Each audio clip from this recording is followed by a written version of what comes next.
I'm hitting live stream. Okay, excellent. You guys are good to go. Have a great meeting. I'm here if you need me. Thank you so much, Brandy. All right, I'll call the meeting of the Active Transportation and Sustainability Advisory Committee to order. I would like to acknowledge that many of us are gathered on the territory of the Anishinaabe people, and the Anishinaabe include the Odawa, Ojibwe, and Potawatomi nations, who are collectively known as the Three Fires Confederacy. And this land is also covered by the Williams Treaties of 1923. And in this work that we do around sustainability and protecting the environment, I'd like to acknowledge the role that Indigenous peoples and nations have played since time immemorial in being stewards of the land, and to this day as stewards of this land as well, and the impact that colonialism has had on Indigenous peoples and the land, and our responsibility as settlers to work together in the spirit of reconciliation going forward. Welcome, everyone. Good to see Sherry back at the meeting. Welcome back. So happy to see you, and thank you so much for your work that you've been doing on the front lines at the health unit during the pandemic. We are so lucky to have you here and have you back, and it's a sign of hopeful times that you're here. Oh, thank you very much, Keenan. I appreciate that. Yeah, it's been a long haul. It's been difficult for everyone, but I'm happy to be back for now anyway. Hope, fingers crossed, for a while. And I just wanted to acknowledge all the great work that you guys have been doing in my absence. And I hope to catch up on everything. And I look forward to, there's a few new faces that I look forward to getting to know. And I also wanted to give a special acknowledgement to Councillor Kungle, because as many of you may be aware or not, I'm not sure, she was a volunteer at our clinics, and I hope she's comfortable with me identifying that. And she was an absolutely fabulous volunteer, and she came out with so much dedication and enthusiasm, and everyone loved having her there. So I wanted to acknowledge that as well. Yay. Yeah. That's amazing. All right, thank you so much for that, Sherry. Okay, so let's dive right in. Actually, do you know what? Sherry mentioned there was some new faces around, so let's do a quick round table. I know we tend to do that every meeting, but I find it very helpful myself. So I'm Councillor Keenan Owen, Ward 2 Councillor, Chair of the committee, and we'll do it popcorn style. So nominate the next person after you've introduced yourself. I'll pass it off to our Vice Chair, John. Thanks, Keenan. John Northcote, resident of Barrie. I grew up in Barrie. Love active transportation. I try to commute to all my meetings within Barrie using active transportation. I'm a transportation engineer by trade, and I will pass it off to Kelly. Thank you for your patience. It's funny, my mouse broke, and I do have a laptop, and apparently I can just open the laptop and use the mouse pad on the laptop, not, trying to find the mouse and the battery working. So I apologize for my lateness. My name is Kelly. I am also a resident of Barrie, have been for many years, and love active transportation and all things green and sustainable. So I'll pass it off to Anne Marie. Thanks, Kelly. Ward 3 Councillor, a huge fan of this group and the work you've been doing. So hopefully we can raise some awareness around some events planned that we'll be talking about today. And thank you to Eric and John, because this group has also been an amazing resource as I try to figure out my next bike purchase and how to adopt a more active lifestyle for transit to meetings. So today I'm standing up, inspired by this group. I am now working through a standing desk, and we'll see how that goes. So if I wiggle, it's just because I am activating my feet to not fall asleep. And I'll tag Andy. Hi, everyone. I'm Andy with Living Green Barrie, and I am not standing up. I'm sitting down on my big butt, and I will for the full 2 hours. I'll just pass it over to Sarah Warren. Hello, I'm Sarah. I'm the Climate Change and Health Project Associate at Simcoe, Muskoka District Health Unit, and happy to be here again today. And how about we go? Oh, sorry. it's okay. Go for it. Stephanie.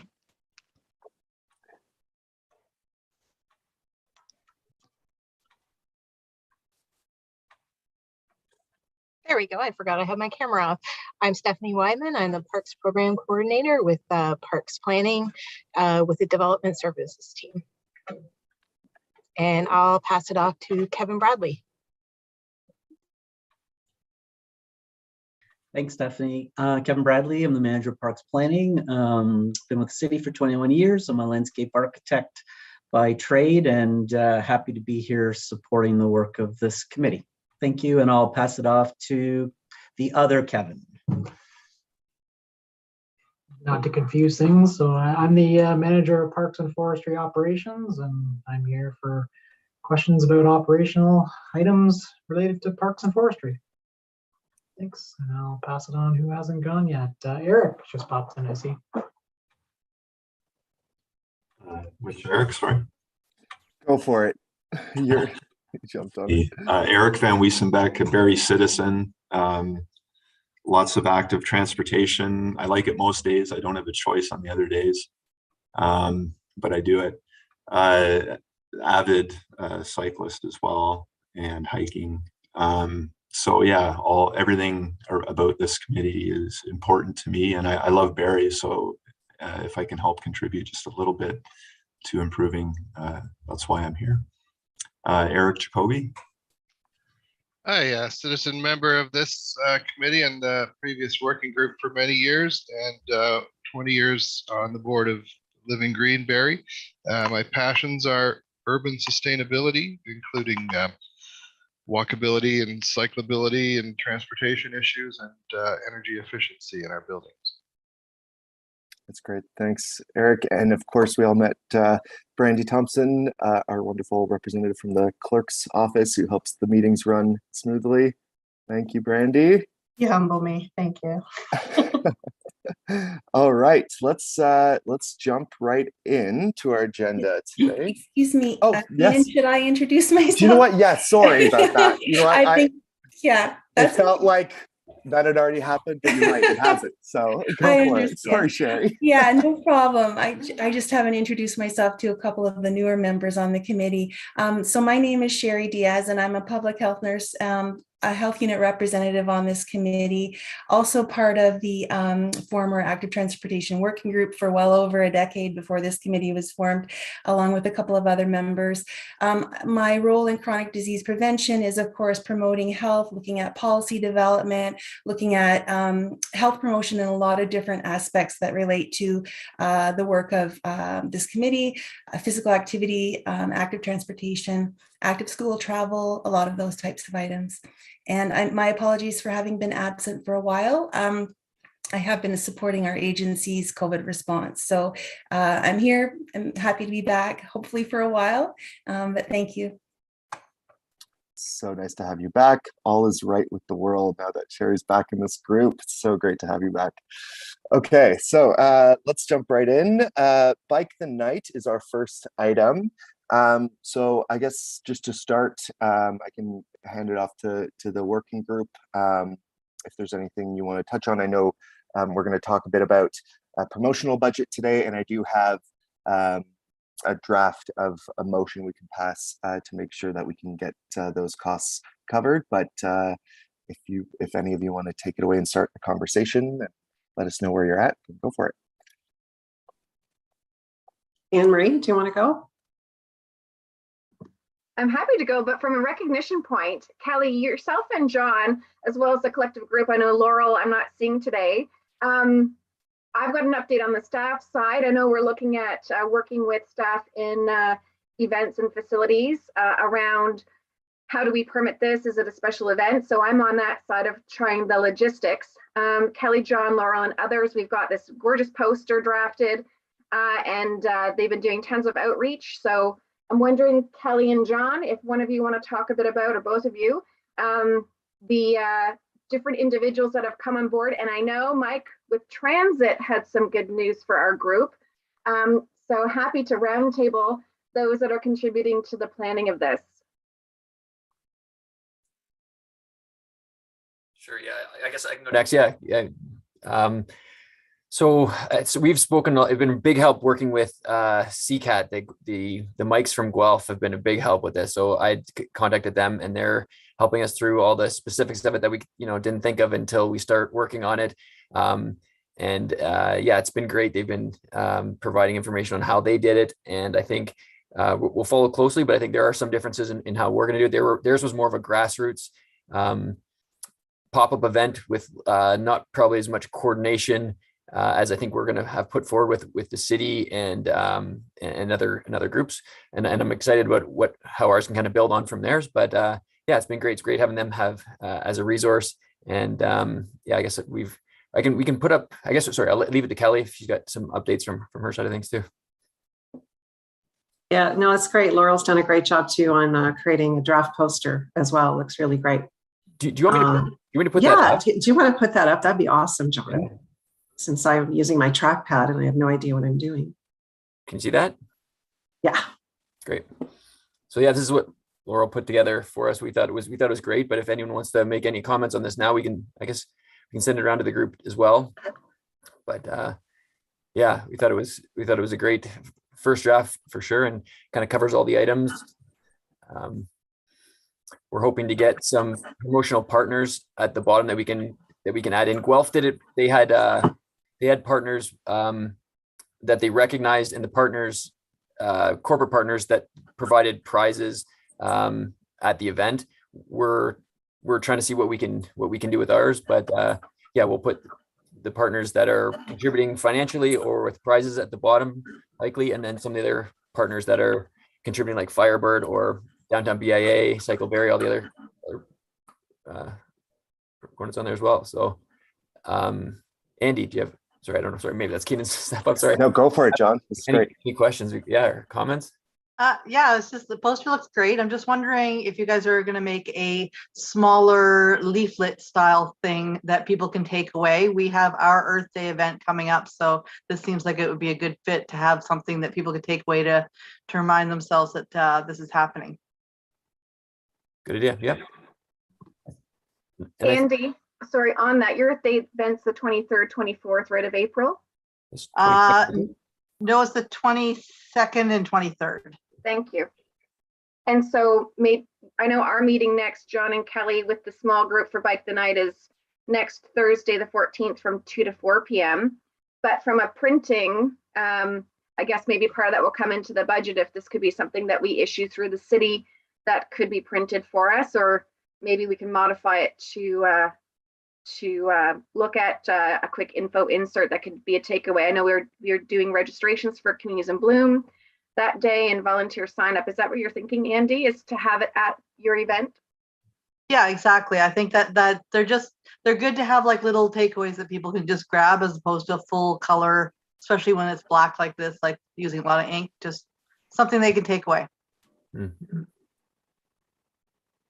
I think it's a great idea to do that. I'm wondering if it's a bit early, just because I'm not sure how we're proceeding with our registration and if we're doing registration at all. So I'm wondering if, it could be a good teaser for sure, but there's really nowhere on there that says, go here for more information. And we really don't have a place yet quite, to get people to land at. So I'm wondering if it's a great idea, but I'm wondering if it's a bit early. Could we set it up as like a save the date type thing? Like, what do you think? Yeah, we definitely could do that. Yeah. Is that, and Andy, you do a ton of events. Is that something from like an Eventbrite that's free that at least we could gather information to have a center point that doesn't need an email? Or do you have any recommendations on that for the group? Well, I do notice that we're not a partner on that, and I know we haven't stepped up and said what we would do yet exactly, but we'd like to be a part of this. And if it does make sense for it to go through Living Green, that's perfectly fine. That's kind of what we do. So I don't want to take it on as a Living Green event because it's not really. It's you guys, this group collectively. But if Living Green wants to be the parent or the host, that's something we can absolutely do. So. Is that something up to the group we can table when we talk to staff about logistics on permits and kind of process to launch this, and then also pull you in, Andy, with any others. If you've got ideas, I would also say email John, Kelly, and myself before Thursday if anything comes to mind, and then we can incorporate that into our next agenda. Sure. And then just along the same lines is that we're still hoping to do a Tread Lightly event in July. So this would be an obvious one that would be really pushing. So if we could have a larger poster, we'll probably tag it on to the open air Dunlop again. We're just looking at that, but this is going to be ideally with Firebird and the EV Society. So this would be a really good way to be the launch pad for this, I think, in a lot of ways. Yeah, we've also. Yeah, and Firebird has said that they're on board with it, and they're basically just kind of waiting for us to tell them exactly what we need from them. But they've already kind of provided their support. So we'll put, I think they need to be on the partners list as well. Yes, no, that'd be great. And then as far as a poster, what size or what does it need to be on? Or does it need to be on cardboard, or what? Like, do you have the specifics on what that would need, or how you want us to set that up? So I don't know if you're talking to me, but what I was thinking, I was saying, honestly, I think whoever said it right, like it's a save the date. And honestly, if it's a little icon of a bicycle, bike the night, and then the date, that's really all it needs to be. It's just something to tweak that people are hosting that's happening then. So. Sorry, I jumped around a bit there. I think so. You mentioned that a bigger poster would be good for you for some other events. Is it just like a 2 foot by 3 foot poster? It could be, again, whatever you have. We're going to probably have a booth, like an information booth. So if you want to do 8.5 by 11 things that people can take away, great. If it's even smaller than that, that's fine. But if you actually have it as a larger poster, we'll figure out a way to display it. So great.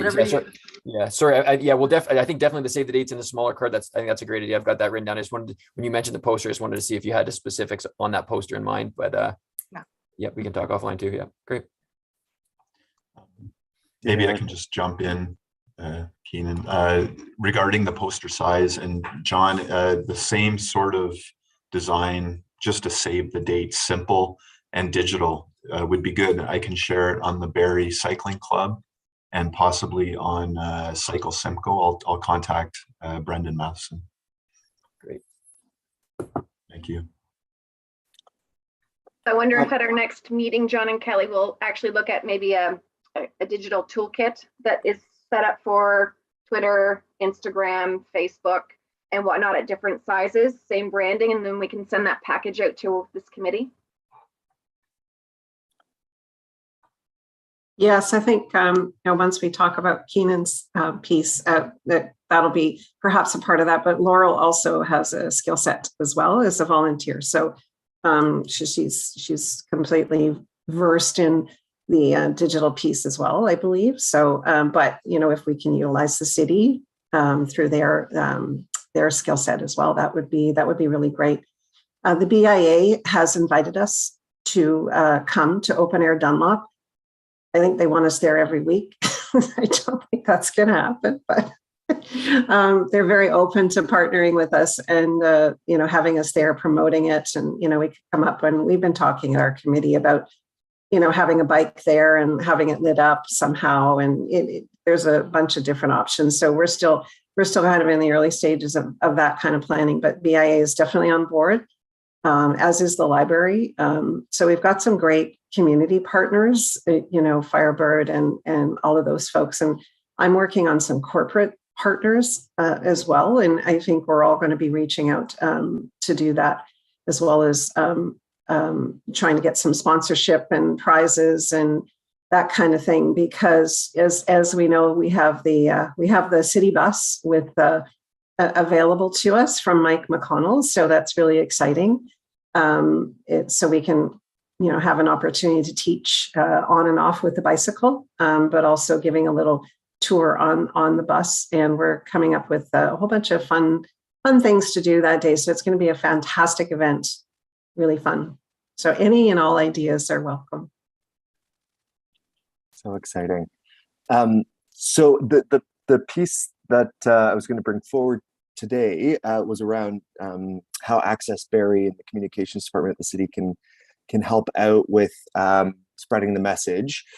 So my thinking was that, and they were looking for some direction from this committee, that they'd be directed to work with members of this committee to produce promotional materials for the event. And that could include like printing the posters that Laurel has made, any other materials, as well as like social media assets. So I think if we keep the motion fairly broad, set a budget and go from there, then that allows your group to work with Access Barrie to make that happen. And like I could see, like a Facebook event being hosted actually through the city's channels might be the best way, just because of the audience the city has. So I do have a motion on that. So it's just that staff and Access Barrie work with the Active Transportation Sustainability Advisory Committee to produce promotional materials for the Bike the Night event, including printed material and social media assets, with a budget of $1,500 to be funded by an internal transfer from Councillor Aylwin's expense budget. Kelly had mentioned $1,500 as a starting point. I don't know if there's any other discussion on that, whether that's a good number for all of you, but that's kind of where I was thinking. I'm more of a rounder upper kind of girl, so anywhere between 15 and 2 would be great. Whatever is available really would be just lovely, because I think people will come out and support. But if we really do want to try and get lots of momentum, I think it would be nice to see what we can do through partnership, but also like even things like how can we leverage communications differently. I'll donate my tandem track bike to be used on open air Dunlop weekends. If people want to sign up and ride it with a horn and have some type of communications tied to it that's visible, as an asset that we can just use to kind of get out there and kind of people catch the eye of people, and have people try the bike and take it for a tour and kind of return it back to a restaurant or something like that. But there's I think great things that can be done. 15 is probably lots, I'm assuming, but if we have a buffer, it'd be nice to know that we could really push this as the first year and then maybe do some engagement around it becoming an annual event. I already changed it in the motion to 2,000, so I'm so okay with that. So you're a good negotiator. round up. Yeah. Any other thoughts on that piece? Not seeing any at this point. Not directly related to this necessarily, but I got a message from the wonderful Rob Meyer, former member of this committee, chair of this committee and of the working group, with a really important question around liability insurance and what the plan was there. I don't know if the group has discussed that at all or had any considerations on that front. So yeah, we did. We asked the Mikes, and they had their insurance was through GCAT. They had it through that. So we are trying, I guess Anne Marie's trying to check that out. Ours is gonna be a little bit different, a little bit more formalized than I think theirs was. But yeah, that was the difference that they had. Yeah. Any suggestions or anything that's worked well for others that have done events, let me know. I think this will be part of the conversation with city staff about if it's a city event and we're for a special event, what's covered under that? And is it then an extension of liability we have tied to the city, or is this separate and apart? And does that come at a different cost? Or do we need to look at partnerships that maybe we could be covered under through how we promote and market the event? Mm-hmm. Okay, and luckily we have some time too. So if we need to, pass a motion at a future meeting of this committee that covers the event under the city's liability insurance or something like that, we have time to kind of work that through the process. So that's good. Eric, I saw you on mute there. Did you have something to add? Yeah, I'm curious, John, did you get an idea from the Mikes on the cost for the insurance, like ballpark? I mean, so they didn't. They had it already included within their annual. I guess they run multiple events, and so it kind of was covered under that. So they didn't have it for that. Their total event they figured cost them about $300. I mean, I don't know how much outside of that was. Theirs was very grassroots, just some printing costs, and they bought some lights, but they'd kept it at a pretty small budget.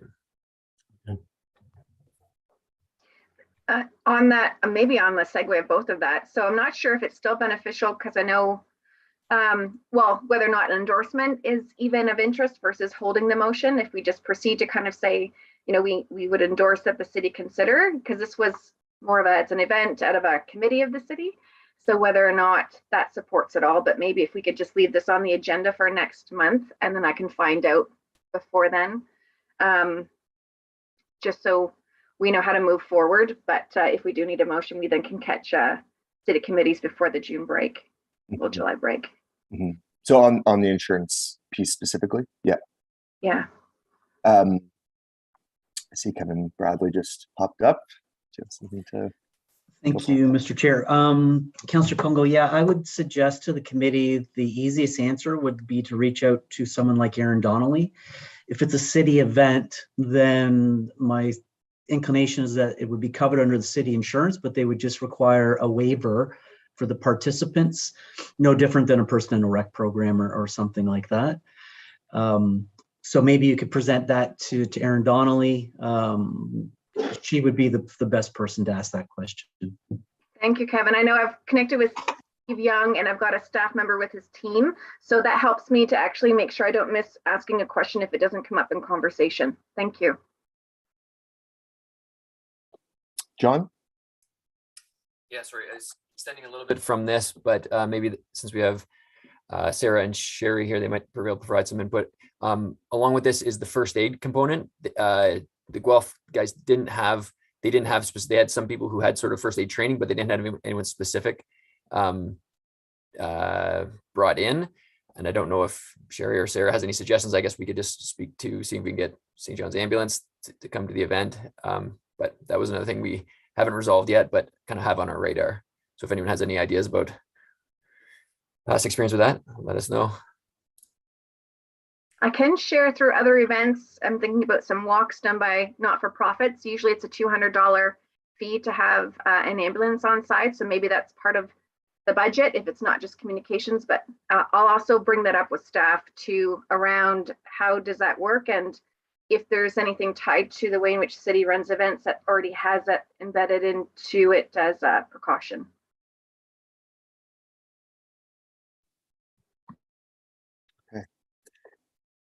Any other discussion on these pieces before we move that motion about the funding? Not seeing anything. If I can, sorry, oh, yeah. Just on other things, just wanted to say thanks to Brett. So I know that the city through Brett has also come up with, I think, about 100 lights. So for bikes, so we can look at that and as a resource and or how to distribute that during the event. But the city staff are really showing up for us on this, and thank you very much across the board. So awesome. Sherry. Thank you. I just wanted to know if there is a sort of a plan that's written out, description, objectives, whatever. Has the subcommittee come up with a sort of a written plan?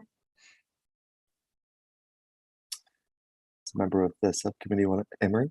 Yeah, there's a brief one that was circulated to staff, just an awareness of how this is proceeding. I think we'll flush it out more so on the 14th at our next meeting that has the map associated and a high level who, what, when, where, why. But then I think getting to a bit more of a robust piece that can be used. But if there's something needed, we can look at how to get that into your hands. Or I think that was circulated previously around the route and maybe a briefing. So I'll check in and see if that's a forward to you, Sherry, and I've got that on hand unless there's an updated one, John and Kelly. So yeah, the reason why I was, oh, you've got the map there. One of the reasons why I was asking about the plan, not only for me to get up to speed with what, you know, the event is about and what you're aiming for, but if I'm hearing that you're indicating it might be an annual event, and it's always helpful to know, you know, what the objectives are and whether those objectives were achieved and what could you do differently next time, and, you know, sort of an evaluation. But it's important to think about all of that in advance as you set things up, and how will you evaluate if you are going to What will you do to learn from this event that you can take forward to future events, that kind of thing? That's great. I'll add that too. If John and Kelly haven't noted it, our agenda around like even media impressions or number of participants or number of sponsors or ways in which we kind of look at what would be markers of success. This type of event is kind of a net new for me, but if there's anything tied to metrics, I'm not sure if the Mikes had that, and that's a potential follow-up we could do with them from the Guelph, or what their takeaways were and something we might want to consider. But how would we look at metrics tied to growing this event or awareness of this event and indicators of knowing that that's happening? Right. It's important on a number of levels, evaluating whether we met what we set out to do with the event, but also it demonstrates in future areas for improvement, or bolsters opportunities for funding if we can demonstrate those objectives being met and measured them. So yeah, in some way. And on that point, and maybe for a future conversation, I know we've been discussing at this committee applications to be a bike-friendly city. So it'd be very interesting to see how this event supports our future application. Are there things that we can leverage through this event, and how it maybe ties back to some of those metrics about how we're evaluated, if this actually helps our next submission? Great points. Okay. Any other discussion before we move this motion? Not seeing anything, so I'll read it out again. That staff and Access Barrie work with the Active Transportation Sustainability Advisory Committee to produce promotional materials for the Bike the Night event, including printed material and social media assets, with a budget of $2,000 to be funded by an internal transfer from Councillor Irwin's expense budget. And I'm going to need someone to move that. Anne-Marie. Awesome. Any other discussion on that motion before we take a vote? No. Okay, that's great. So all those in favor? Perfect. And opposed? None. That carries. Great.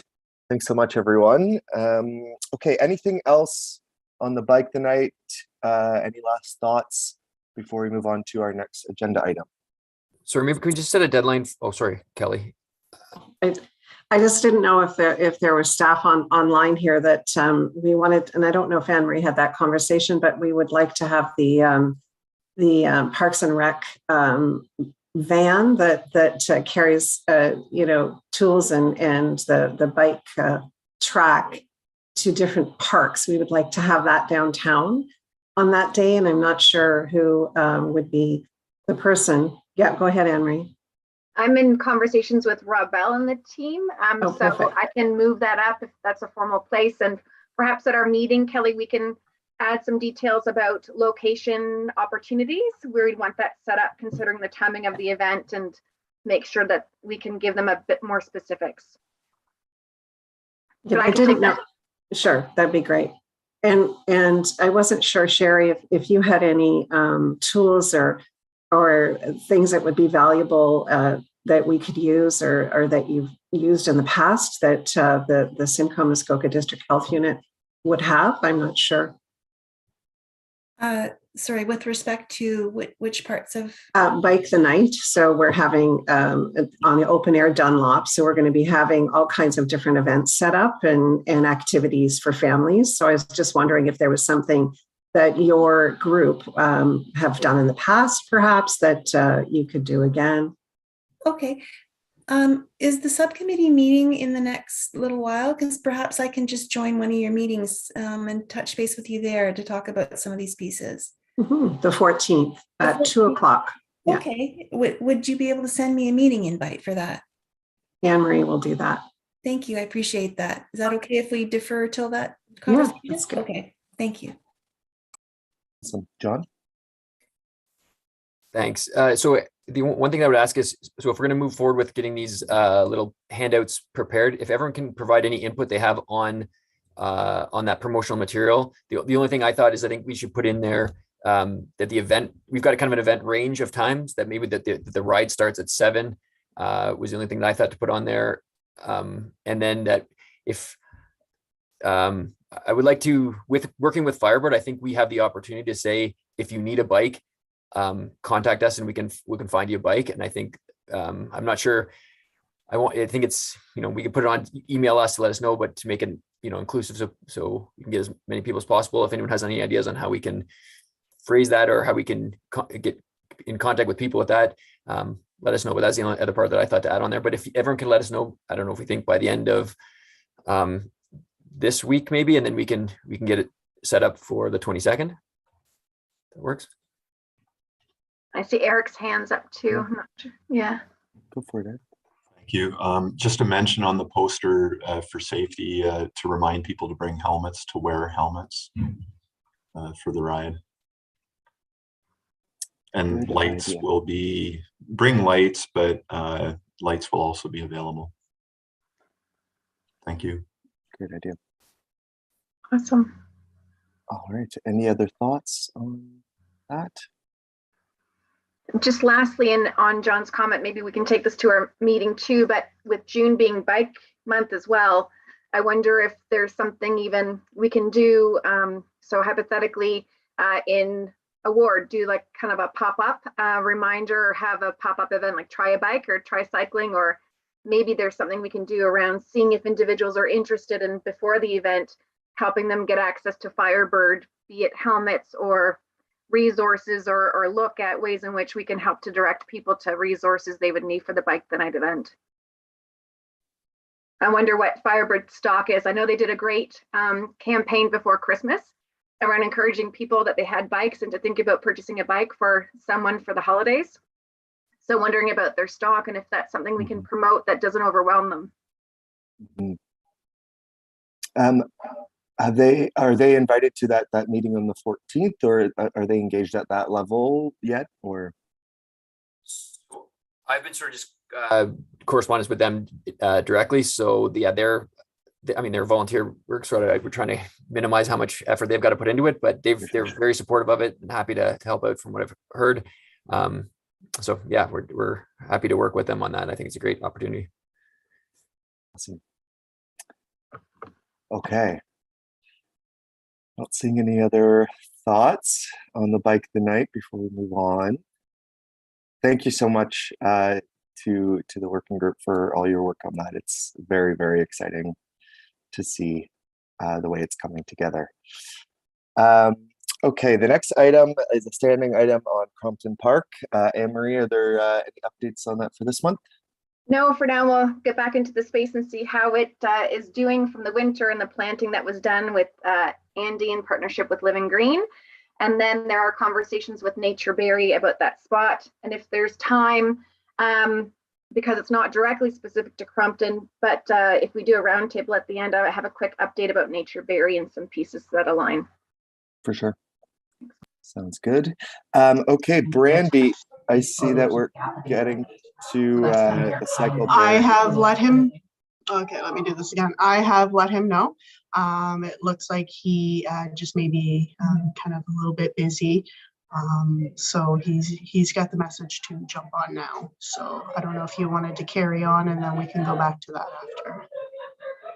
Yeah, sure. I think we could. Oh, there he is. Oh, perfect timing.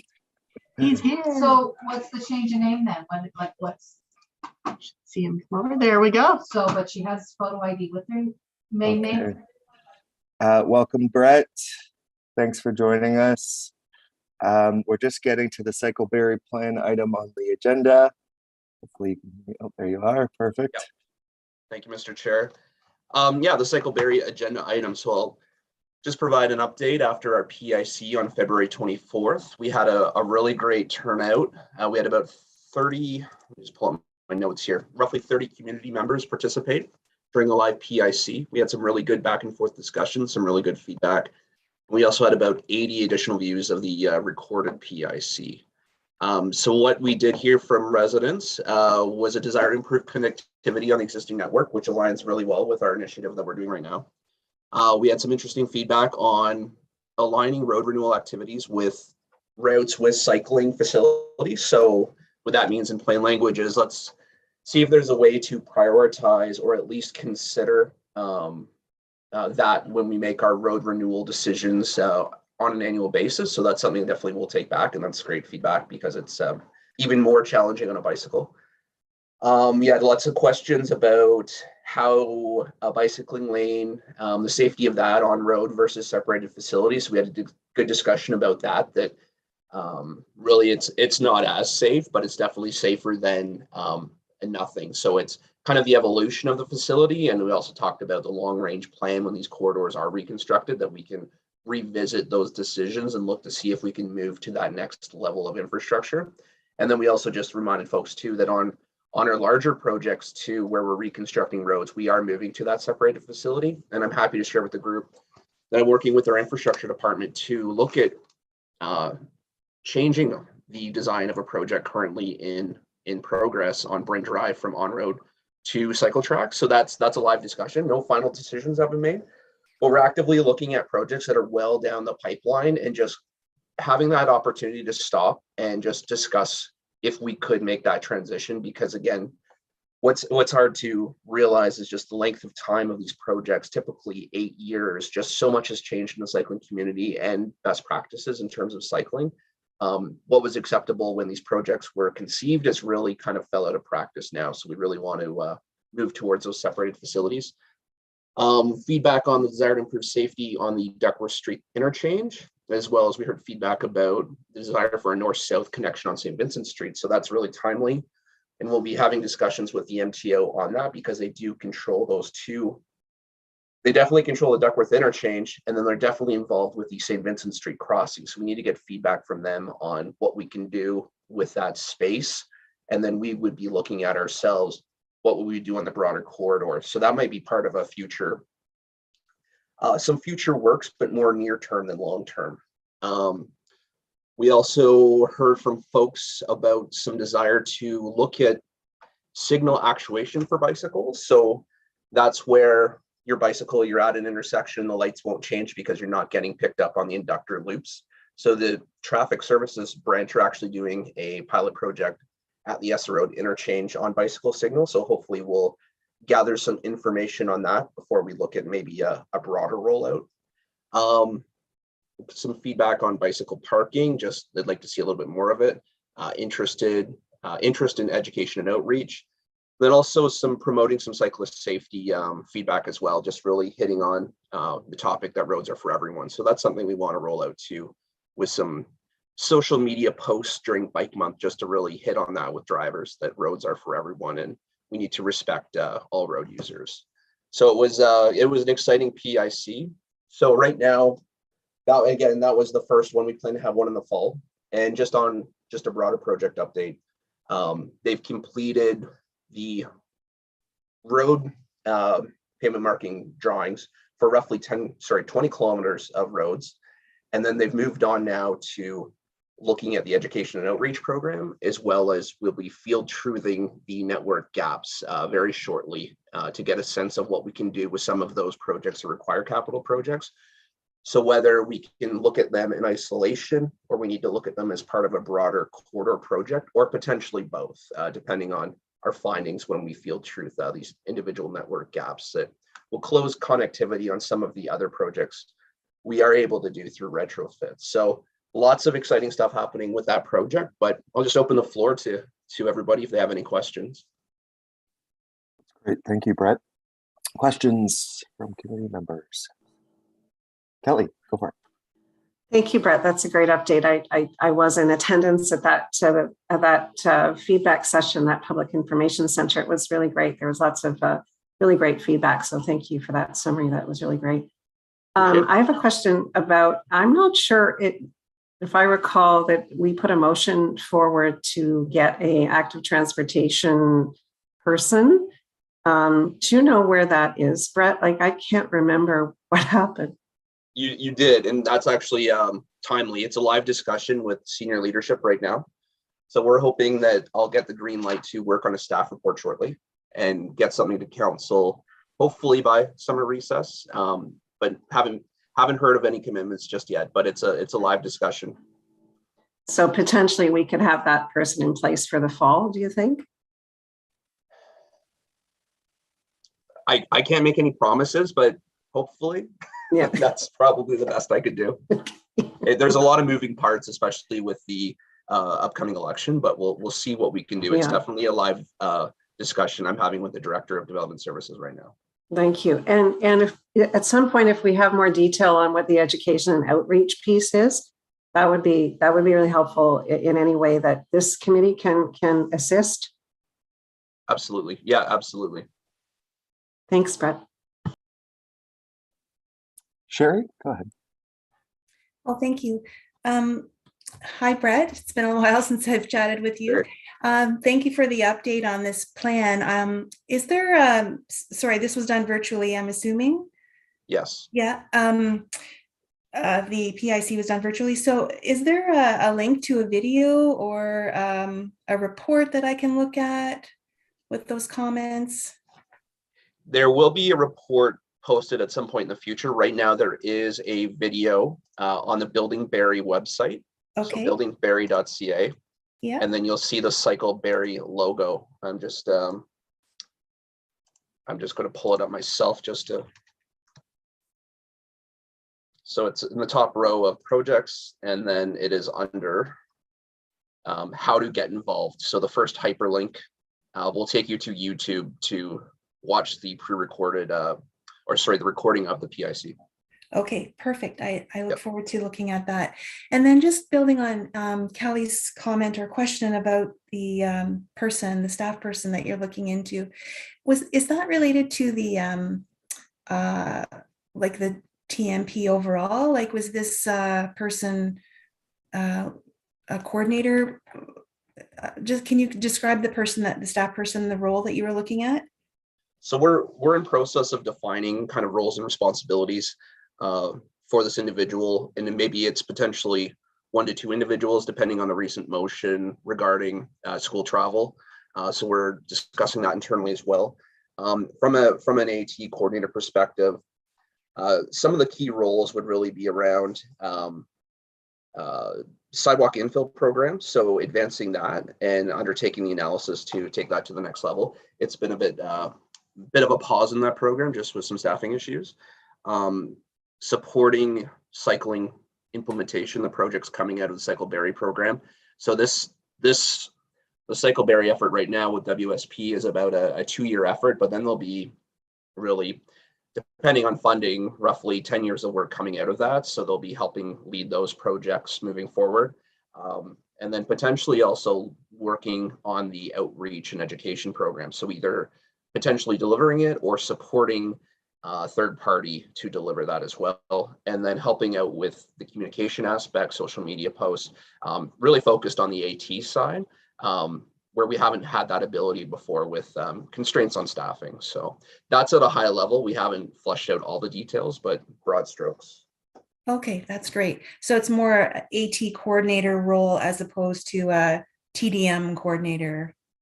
On the TDM side, really what we're focusing on right now is making sure development is in line with our TDM guidelines in our through the development review process. That's where we're seeing a lot of value. And just speaking with some other larger municipalities, if given the choice between 2, they typically would rather go with the AT because there's some challenges with that return on investment with the TDM. Really what we're focusing, so that being said, it's not that we're not doing it, it's we're focusing on doing it through development and redevelopment. So we're making sure multi-res, they have secure cycling facilities, and the larger the development, the better the facility. We're making sure employers of a sufficient size that's reasonable have good end of trip facilities. So change rooms, showers, those are things we're asking for to really facilitate that trip making. That's what we see as the core, is really making sure you have a secure place to store and secure your bike, as well as those end of trip facilities at your place of work to facilitate those commuting trips. So definitely live discussion though, for sure. Great. Thank you for explaining that. Yeah, no problem. Great. Thanks for those questions, Sherry. John, go ahead. Thanks. And thanks, Brett, for coming in and talking to us about this. Sort of building on a bit of that Sherry's comment there. So is the expectation that after this, there would be a minimum standard for for cycling, bike parking and cycling facilities as part of development, or is that still going to be done on a case-by-case basis? So we have the guidance within our current transportation impact study guidelines, but I think when we go through the new zoning bylaw update, we might be able to enshrine something more in stone as far as minimum requirements. So definitely things we're looking at. Kind of, I don't want to use the word worst case, but as a fallback would be looking at that through the transportation master plan update as well, incorporating those types of things. But our first opportunity to really look at more firm requirements would be through the zoning bylaw update, which is planned to begin this year, I believe.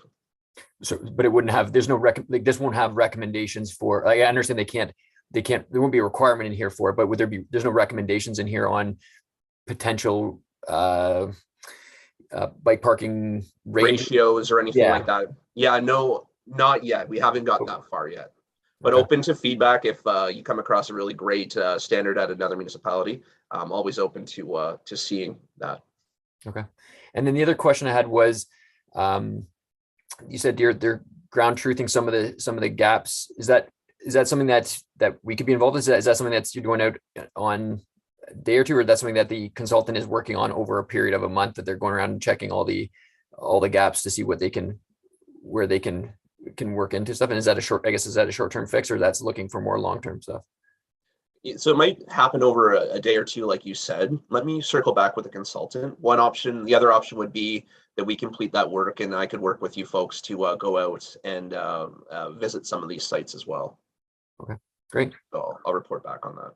Thanks. That's it for me. Thanks. Thanks for those questions, John. Any other questions for Brett on the Sycleberry program and progress to date on that? Eric. Thank you for the presentation, Brett, and the update. Appreciate that.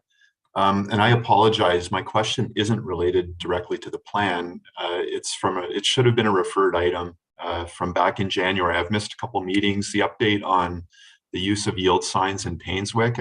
Was there any report back on that, or I didn't see anything on the agenda, and I just have lost track of that. And I thought I'd catch you while you're here, Brett. Sorry.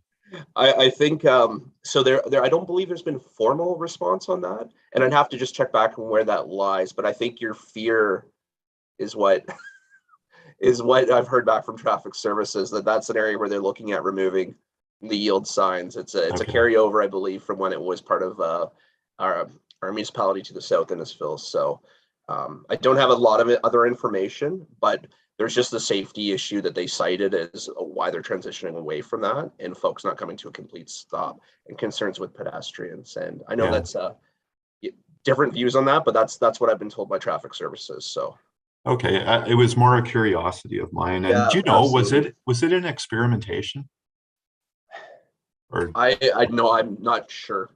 Okay. Sorry to jump in with an odd item there. I thought I'd catch you before you were gone. Thank you. No problem. All right. Any other questions for Brett on the Sycleberry program? Not seeing any.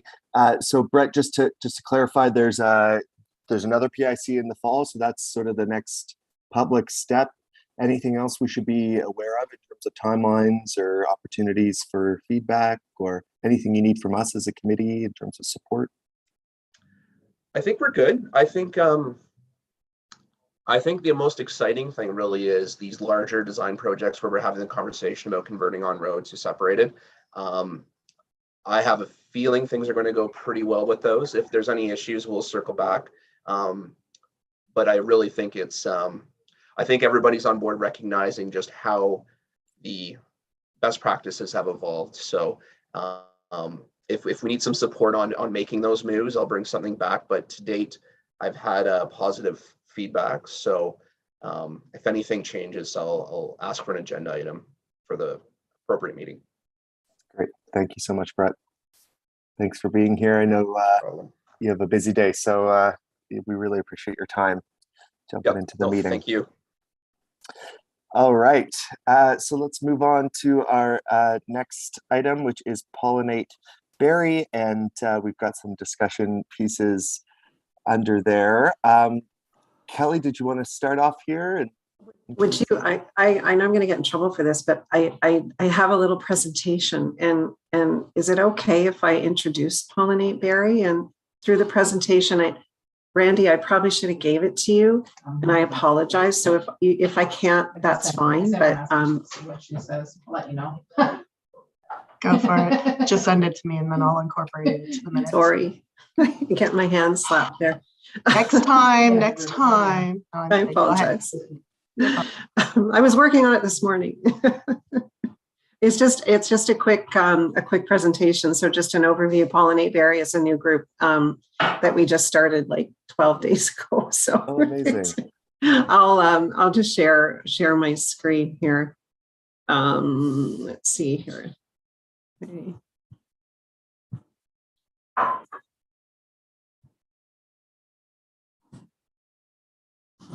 There we go.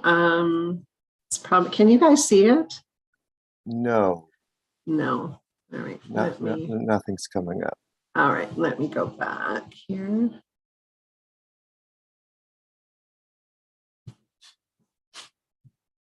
Okay. Is there a share screen option here, Brandy? It should be along the bottom, a green button. Yeah. Oh, there it is. Okay. All righty. There we go. Keep you posted. You're good? Okay. Thanks, bye. Oh, here we go. There it is. We can see that. So okay. You should be good to go. It's okay. So this kind of came out of the idea of how we are wanting to naturalize spaces in Barrie, and the other lovely woman who's working on this with me, Ashley, is a teacher who's kind of a stay-at-home mom right now, an out-of-work teacher who's very, very passionate and has incredible knowledge about native pollinators and habitats. So she's the content expert when it comes to plants, etc. So I am presenting this, and I just want to talk a little bit about what the city is doing and the whole point of understanding these pollinator species and naturalizations and why we need to do it. Our climate action, we really need to, since we have declared a state of emergency, a climate emergency, we've created and adopted this great community energy greenhouse gas reduction plan that was just approved at council a couple of weeks ago. We need to be leading by example, and in that particular adopted plan, reducing emissions, energy use, buildings, vehicles, and operations. And this kind of sits on the side of operations, I guess, when it comes to parks and planning. But also a really big point about that plan was engaging our community as a priority. So we need to get our citizens engaged to help us do that. So, and we are a bee city, and what that means. So taking on these pollinators and creating pollination gardens is a really important piece. So this is how we ended up creating this group. I just kind of put a Facebook group together, and Ashley and I are kind of administrating it, but we had over 100 members in 1 week join this Facebook group. It was like, it really took off. And we're just very passionate about creating and sustaining the native pollinator habitats in our city. And one of the comments was around the committee, and we've done a lot of talking about cycling and transportation, active transportation. And one of the comments was at the last meeting was sustainability. And, part of our committee is about also sustainability. So this is kind of in a response to that, ensuring that we have that piece addressed in our committee.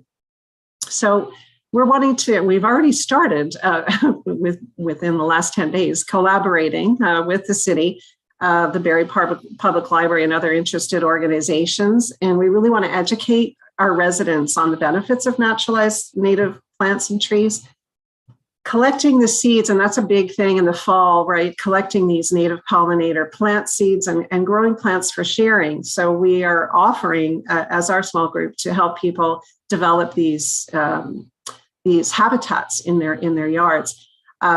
a huge passion with Ashley and another butterfly ranger by the David Suzuki Association is building butterfly ways. And one of their goals over the next summer here is to build at least 20 gardens to make a connection for pollinators, butterflies, etc. So it's a really good way to create those native habitat gardens in people's yards. And also supporting our little local businesses that have very small, native species businesses that they grow and sell these plants for us to use. Just briefly, and again, I'm not an expert on this, but sorry to interrupt you, Kelly. Yeah. Are we supposed to be seeing the slides moving through? Oh, you're not seeing the slides at all, eh? Well, we see the first slide, and I don't think it's changed. I don't know if that's just on my end, but yeah, you're not in slide view. Okay. I wasn't sure if you were switching slides or not. So yeah, I am. Unfortunately, okay. It's not showing. Okay. Sorry, all right. Let me try this again. I think if you go to the top ribbon where it says slideshow in the orangey red area. Yeah. And then click so from beginning, it should work. Yes, unfortunately. It's a bad day to not have your mouse too. Display settings here. Did you want to try sending it to me and then just let me know when you want your, oh, there you go. Let's see if that works. Is it working now? Yeah, I see the first slide and okay. Okay, perfect. Okay, so as I talked about the climate action piece, perfect, and the taking action, the overview on taking action. This is, can you see this one? It's native versus non-native plants. So one of the reasons that native species are a really good option to plant instead of non-native, you can actually see it visually. And I like this visual because it shows you the root depth and what that is doing for our soil. It's also absorbing that excessive rainwater that we're going to be seeing over the climate change areas. When we put in turf grasses instead of these native species, less stormwater is absorbed into the ground, right, leading to that runoff and water pollution. And we do live by a beautiful lake, so we want to make sure that we have all our ducks in order when it comes to preventing these events, these rainwater events. The other piece of that is they're really low maintenance and they're a lot hardier, so it reduces the cost to the city when it comes to labor and saving water as well. So we've got to think about that as we develop that. And we've already started having conversations. And I know Parks and Planning and Kevin can speak to this too, and so can Stephanie. They're really aware of this and working on these plans to have these pieces in place as native species and naturalizations of our parks. So with our pollinators, it's not just bees and butterflies. It's all kinds of creatures that live in these gardens. And really 1 out of every 3 bites of food that we eat is because of pollinators. So they're really important to support in our cities. And we want to be able to help do that. We want to be able to help the city do that. We want to be able to help other citizens do that. Again, remember, we're just a little small group that's like 14 days old. So, but we're ready. We're ready to go. Just an example of what other cities are doing, when we look at that, we have Pollinate Collingwood, and they work collaboratively with the town of Collingwood, and I think they've planted over 7 or 8 pollinator bed gardens in the last 14 months in that city, and they're really, really good at that coordination and engaging the public to get them to provide these pollinator beds and pollinator gardens, as well as giving them plants too as part of their support.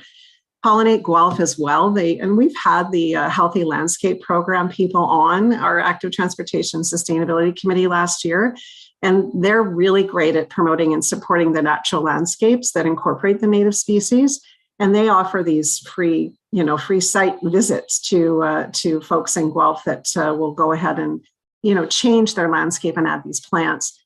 Blooming Boulevards is a really big one, and that's the city of Mississauga. So they work with the city of Mississauga as well. And again, this is about boulevard planning. They have over 100 boulevards planted so far, and their job is help coordinate with the city to amend their bylaws when it comes to specific species for recommending for planting. So they'll work hand in hand with them to, kind of help support that. This is an example of a boulevard garden in Mississauga. This is the Blooming Boulevards piece, and they just do such a great job in supporting it, but it really looks fantastic, and there's just it really beats the turf grass, that's for sure. While we're supporting that extra rainfall that's coming down, it's able to absorb that rain way much better, and of course supporting the pollinators. And the pollinators, they fly within 100 meters, and it's really, really helpful for them to be able to support those pollinators. We have a boulevard policy, which is great. Really, really grateful and thankful that we have that. We want to make it better, and I think we want to incorporate our native species by providing a suggested plant list, and that's something that we could help with that. I think we really want to be clearly outlining in the policy what those noxious weeds are and invasive species are that can't be planted, just again to be extra helpful for people that want to plant those boulevard gardens. And perhaps even thinking about developing signage, City of Barrie approved, because one of the challenges is with property owners who decide to naturalize their front yards, they'll often get visits. I know Bonnie North, who sits on this committee or has sat on this committee, often was visited by law about her particular yard. So I think maybe we can, do a little better there when it comes to supporting and encouraging our native species and naturalizing. And it's education again, right? It's just like with cycling, it's education. And this is part of the education piece. And I think they really would like to have a contact person at the city, because when I look at the boulevard policy, it just says to send it to a general delivery address, for an application. So it'd be really helpful to have somebody that had some awareness around the boulevard and the boulevard policies and plantings in order to support that. You'll notice the signage here, and this is actually Ashley's front yard. She just put it up last week. So she's been certified with 3 different groups, and she's getting her Butterfly Way one as well. So these are things that could be shared. So when we look at some action opportunities, I think we need to be a little bolder when it comes to our climate action. One of the things that, and I've had some conversations with Kevin and Stephanie as well, is that we have this great City of Barrie greenhouse, and has lots of parking. And to be able to establish a pollinator and edible demonstration garden at the city, it's so much beautiful land there and lots of staff to help with that. So I think as an action item, perhaps it's something we could request. The horticulture. So our horticulture has now been separated, as I understand it, away from parks and planning. So I was wondering if it was possible to get them involved and talk about growing our native species at the greenhouse and begin to introduce these native species in the pollinator gardens. And I was thinking about, Centennial Park for one, which would be an awesome, a really great spot to have a small area that's a pollinator native species habitat that people that visit down there, when there's thousands of people, can learn from it. The policy change and development, it's a little bigger piece. But again, if we lead by example to support the climate action, having our parks and horticulture supporting the naturalization and native pollinators and habitat restoration. And the big thing is the money to go with it, right? We have all these great ideas around climate action and that we put forth and we approve as a city, but we're not approving budgets to go along with it. And that's a bit of a fail, because if we want to change and we want to take action, then we've got to put our money there to help, support the city, the staff to create all of these great, fantastic ideas. And I know the staff is really, really supportive of them.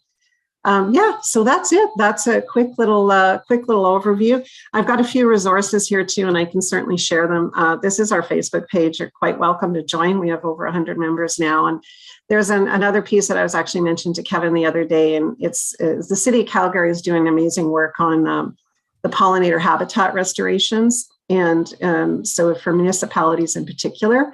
There is a really great case study on this one. It's presented by City Canada. It's a great little YouTube video that is quite technical, but really helpful for the municipalities.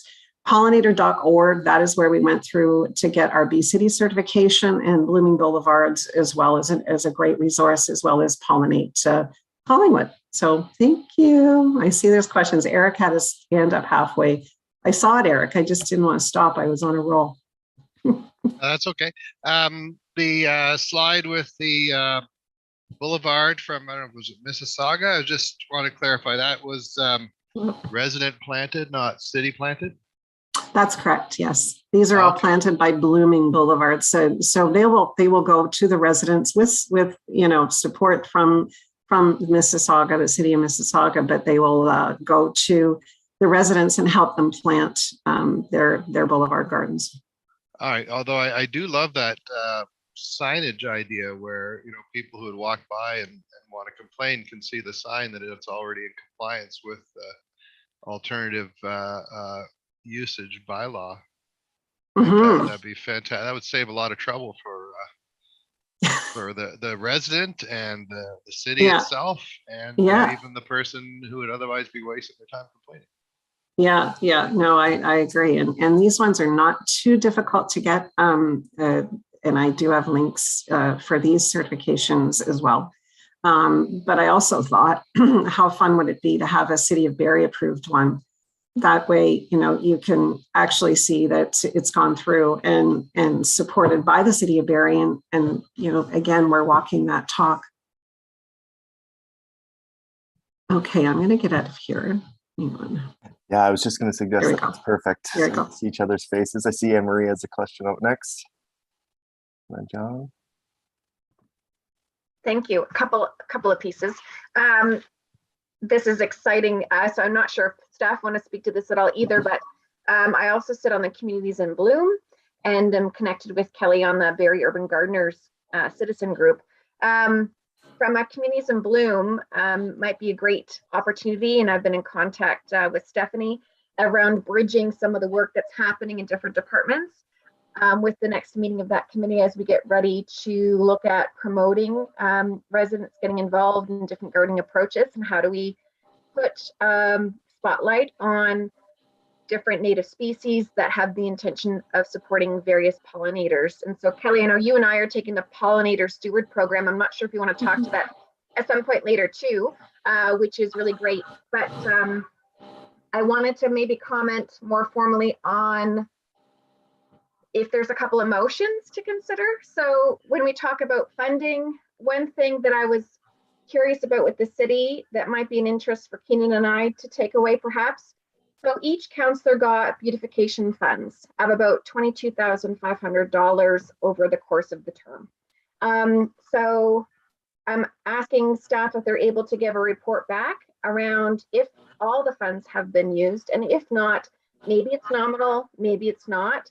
But if we're all not at a zero spent budget, can we forecast what might be there and then redirect those dollars through a motion? I was going to promote that maybe there's some consideration to make sure, one, those funds go to support things aligned to arts and culture or something around the similar intention. I'm also looking at promoting that might be something for the next term to consider deciding on. So maybe, I guess the bigger question is, knowing that you renew a group, how do the arts and cultures grants that the city provides, how could any excess dollars that we have within this term support initiatives and or ones that align? So if it's not directly to Pollinate Barrie, how do we support if staff are aligned to do a teaching garden in front of the greenhouse? And moving a motion forward to say, if that fits staff's strategy, alignment, and programming, that we actually want to see that build happen. I don't know what that would cost or how that aligns, but I would be very keen to connect with staff tied to that, Kelly, and then see, Keenan, if there's something we can bring forward. I didn't know if staff could speak to that at all at this point in time, or is it early days in conversation, or is there a motion of endorsement this committee should consider today? I'm not sure.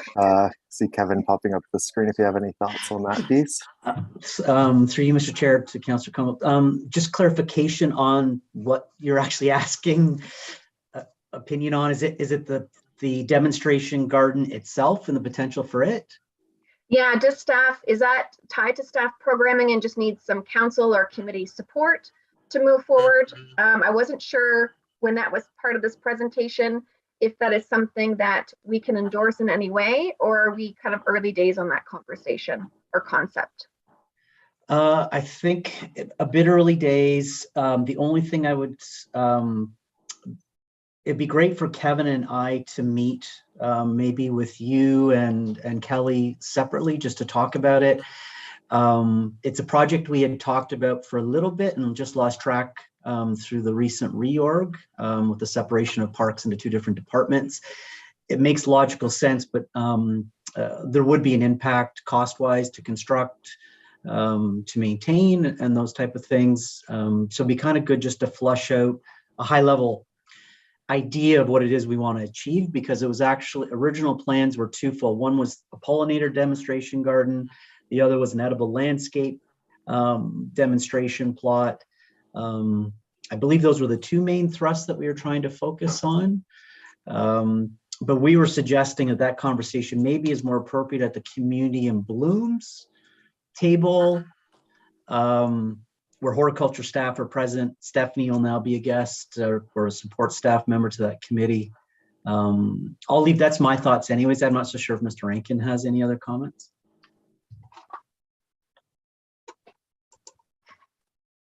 I guess I go through Mr. Chair back to Kevin Bradley.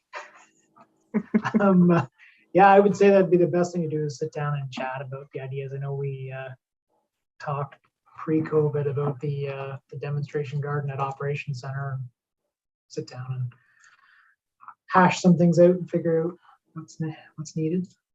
That's great.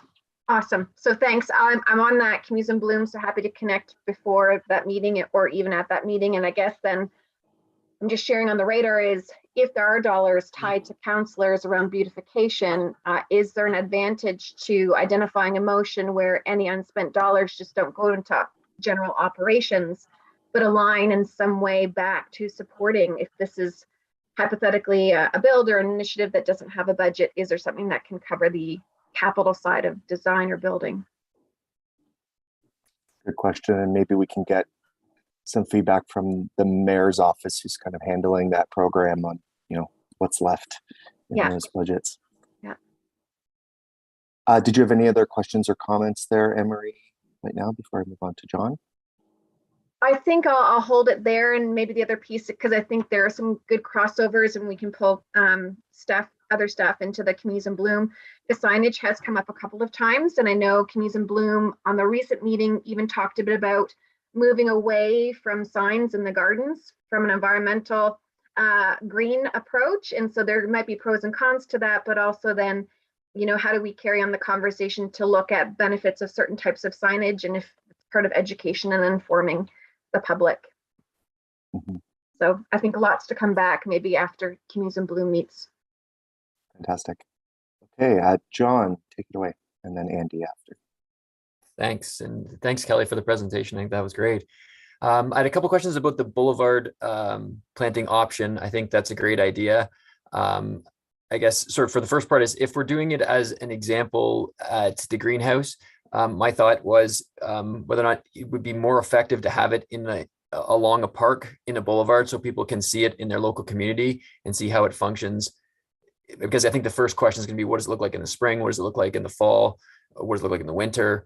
So that was one thought that I had about it, whether or not, I'm happy to get anything going, but that would be great if we could do that, I thought. But the other comments I had or questions, so I think you mentioned that you provide the materials and maybe some volunteers to help plant it. If someone suggests that they'd like to do it on their property, they have is it mostly that they do the work themselves?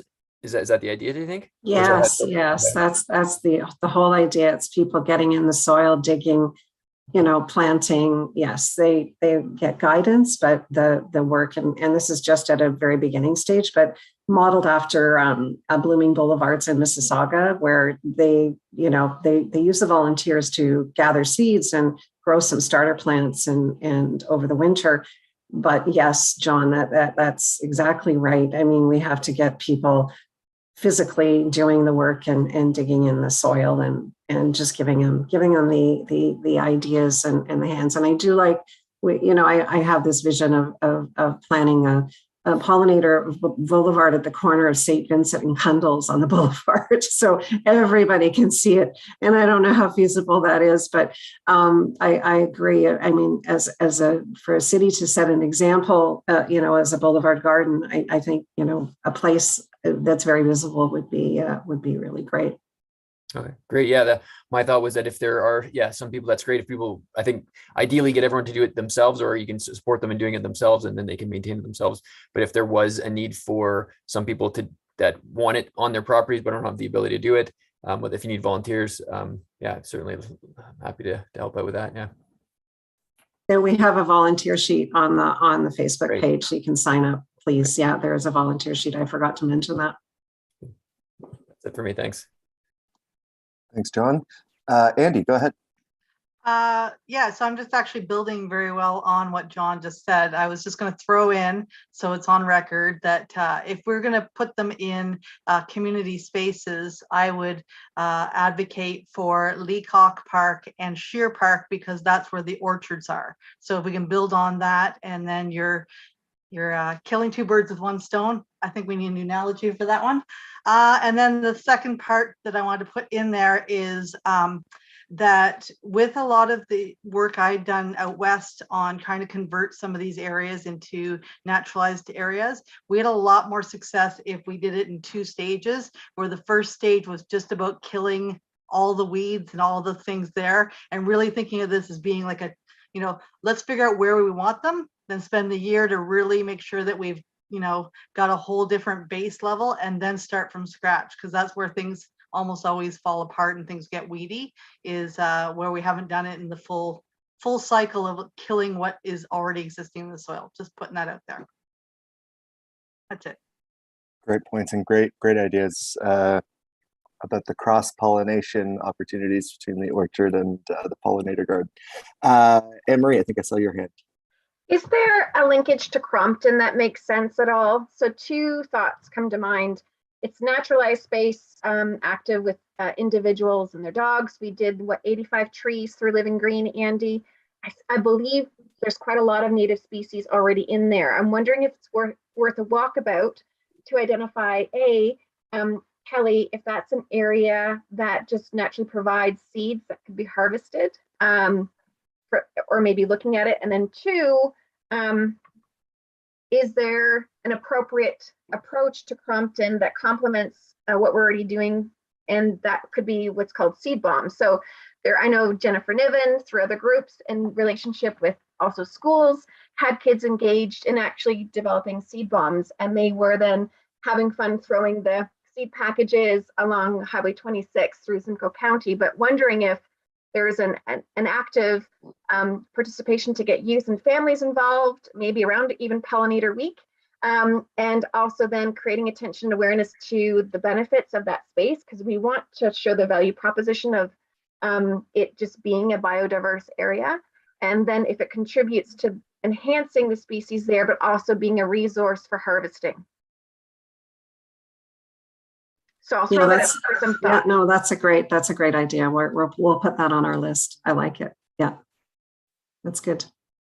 Cool. Well, the other point was Pollinator Week, right? Which, Stephanie and I have been talking, and Kevin as well, and trying to put our heads together, and Ashley coming up with ideas for Pollinator Week and activation. June 18th, I think, was thrown out as a start date. I know it doesn't start till the Monday, but that's the Saturday before. So it's a kind of a good little kickoff time So we're kind of working on ideas around that as well for Pollinator Week. That's great. Any other questions or comments on Pollinate Berry? And then maybe we can see if there's any motions we want to pass on this. I know Anne-Marie had kind of mentioned potential direction. I don't know if that's something you're still interested in pursuing, or. Why don't I take this away with the mayor's office? I already had an email about status. We might not know until in the fall anyways, and then see what comes out of Communities in Bloom, and then connect with staff. And then if there's a joint benefit effort to have different motions, whether it's through Communities in Bloom or through this committee, then maybe we can look at if this is a year, if there's anything we can direct for the next term of council, if it has anything to do with creating and establishing that teaching space or edible area. Okay, I think that's a good next step. Kelly, go ahead. Yeah, I'm just wondering, because the plantings that we do every year in the spring for the downtown, I'm just going to use as an example at Centennial Park. I'm wondering if there's somehow, I don't know if the current horticulture piece, because that was taken off of Parks and Planning, is focused on planting some potential native species or pollinator beds down and making a kind of a switch down there at the waterfront instead of the annuals. I'm not sure who would know that, or is it something we could have a conversation about, doing a test garden this year on putting pollinator plants in instead of the native species or the decorative species?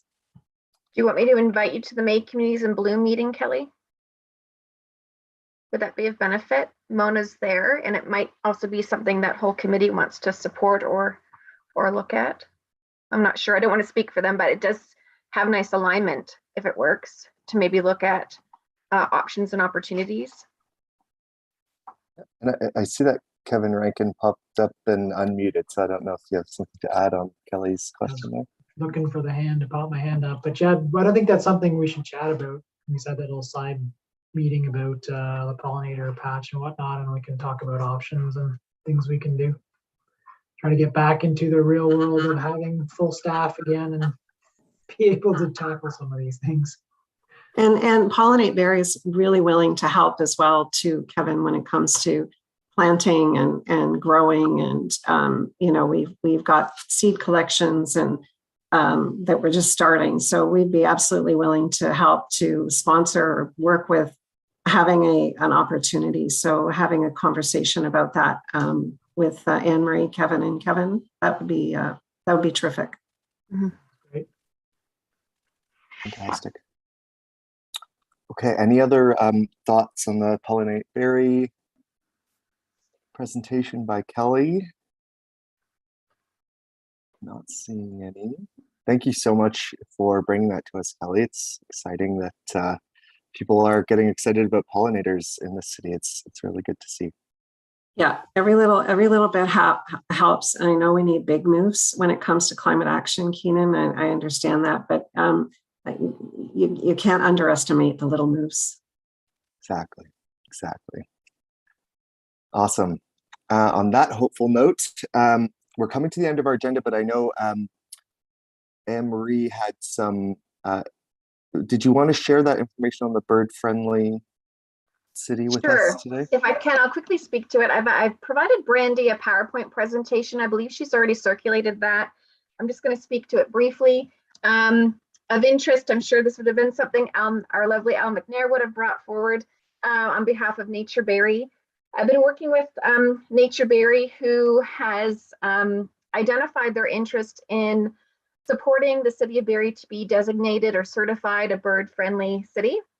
They don't need our approval to do it, but would like the city's endorsement. So just a bit of background context, that PowerPoint identifies the whole process Nature Canada is going through to onboard in year one. I think they're looking for about 30 municipalities. This coming May 14th is the annual World Migratory Bird Day. I believe the theme this year is tied to kind of lighting and turning the lights out, but it's drawing awareness and attention to different elements around the decrease in the bird population that we're seeing. So I've been personally working with representatives of Nature Berry as they've explored, what's involved in being certified, what are they taking on as an entity that's going to lead in this space.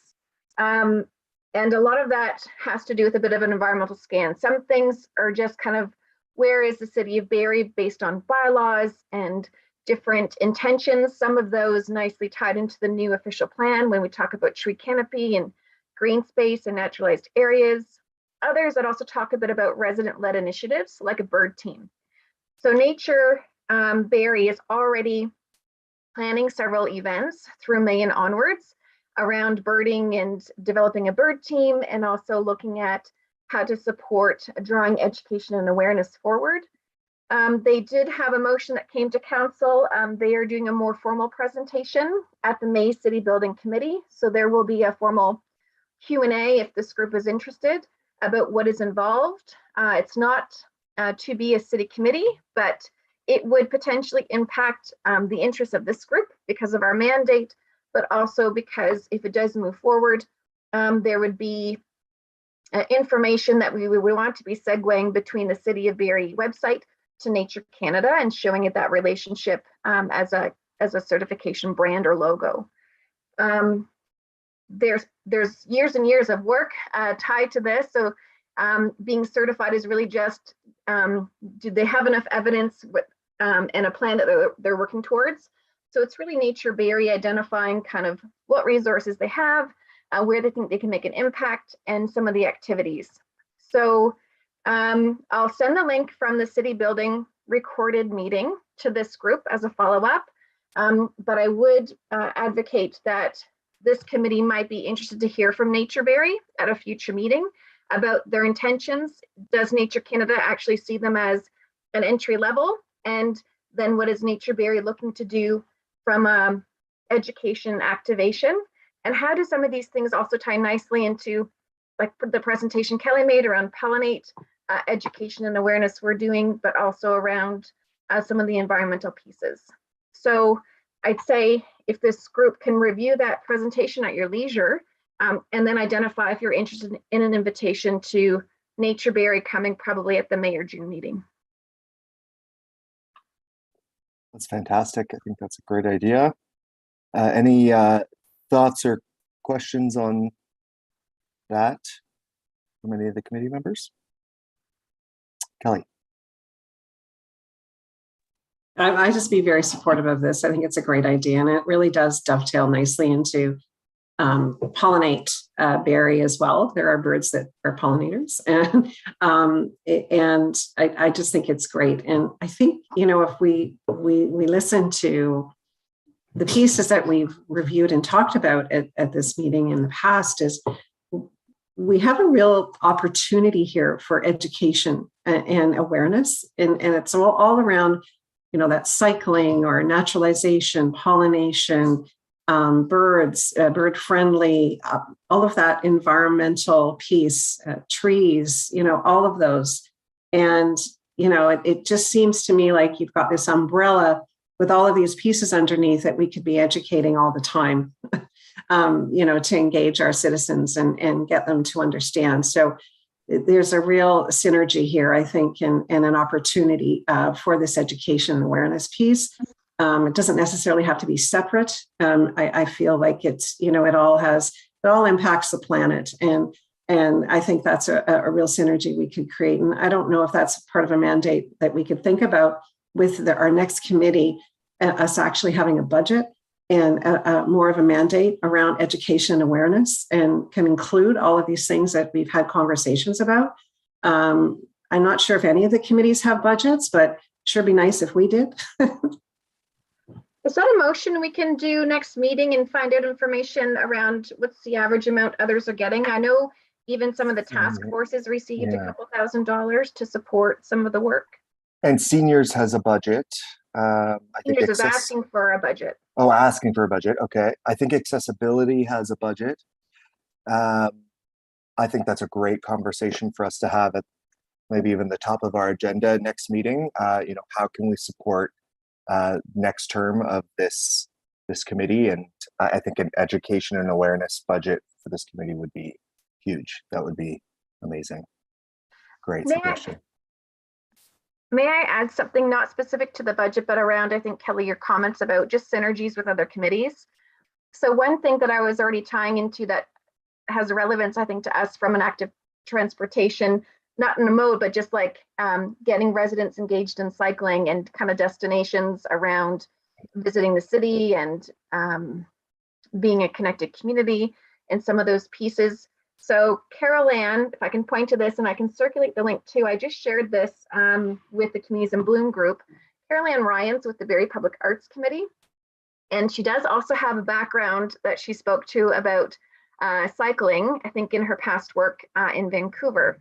So part of the conversation there has been, how do we, knowing that the Barrie Public Arts Committee recently presented to City Building about the extension of the art, especially in the downtown area, what's existing, but also for more locations that they're looking at doing kind of artwork that you're seeing displayed on patios and on businesses aligned to open air Dunlop.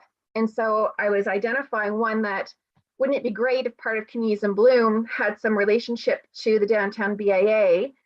So perhaps there could be purposefully planted beds by those businesses in close proximity to the artwork that's going up. And wouldn't it be great if we actually activated people to kind of ride their bike, walk or wheel, but also kind of visit some of these places that are becoming a bit more of an interesting location or destination. Maybe that's even kind of like a Pollinate week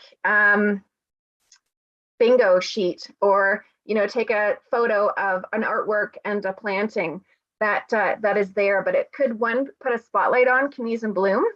We do have judges visiting this year, but it also might be around, as we look at one, planting to support pollinators, the native species.